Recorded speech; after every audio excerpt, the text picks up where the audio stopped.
Target has been in the news in Canada over the past few days, and not in a good way. They came into Canada a couple of years ago, and they opened up a bunch of stores, and generally they did a decent job on kitting out their stores, like their layouts, the general feel of the stores was quite nice. They actually harkened back to the old Zeller's stores, which had almost identical color scheme and red stripes for the main aisles on the floors and that sort of thing. So it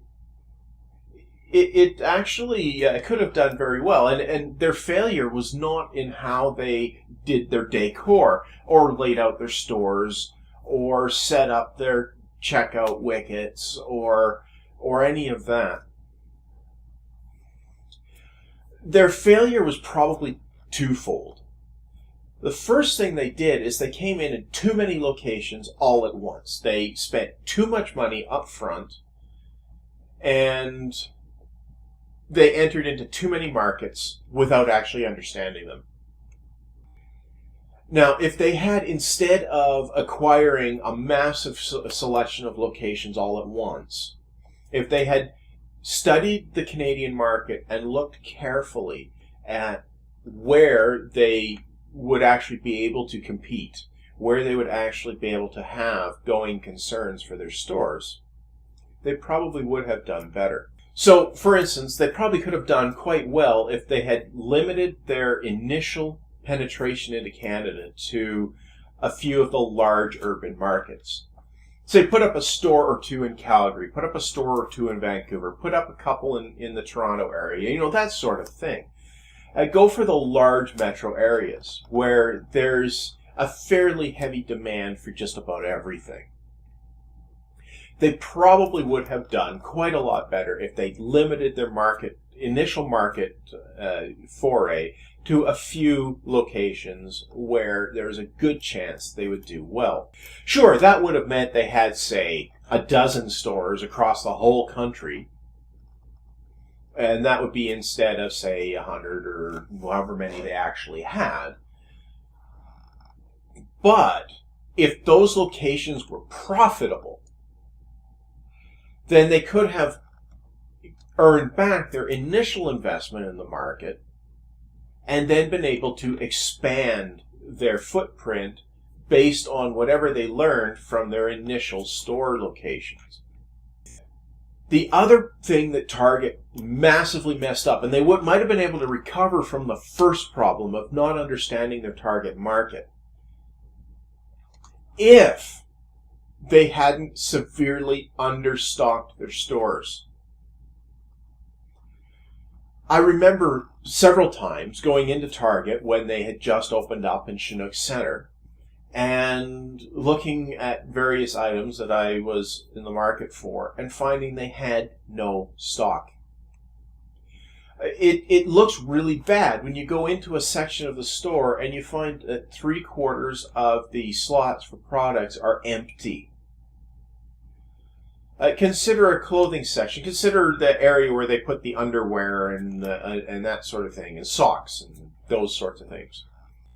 I remember going in there looking for just that, so, some underwear, and I looked at the selection on the shelves, or the pegs, or whatever they had it on. I think it was pegs. I looked at that, and out of the 40 or 50 varieties, once you added up the brands and the package sizes and so on, 25 of them had no stock at all, and most of the rest had maybe one package. Well, you're not going to sell a lot of anything if you don't have any on the shelves, now are you? So this is the other thing that Target screwed up massively. They just did not have the stock on the stuff that people went in to look for. Now, I could accept that once, maybe twice. I could be unlucky and go in just when everything's sold out and they haven't had the shipment in or something like that. But it was consistent. Every time I went into Target, they did not have what I was looking for in any form. And that turned people off. If you don't have what I'm looking for, yet you have a spot on the shelf for it, I'm going to be a little bit annoyed. I can give you a pass once, and I can maybe give you a pass the second time.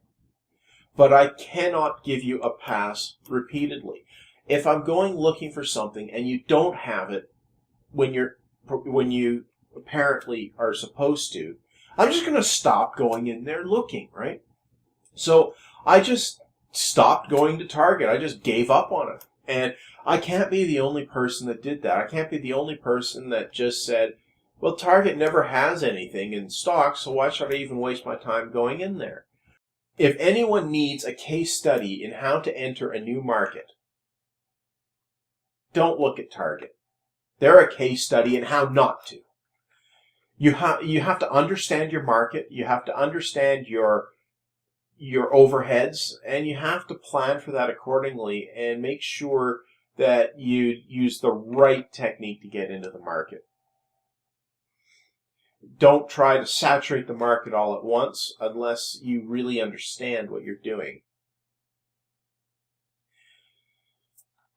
Anyway, that's basically the situation with Target. I'm sure more information will come out in time over just what went wrong. I'm sure there will be reports on it. I'm sure there will be studies on it. Somebody will do these. But for now, basically, Target failed, but it's not because they tried the Canadian market. They failed because they didn't understand the Canadian market. And that goes for any company trying to get into any new market. You have to understand your market. I'm William Astle, and this has been Lost Wizards Musings. Thank you for watching.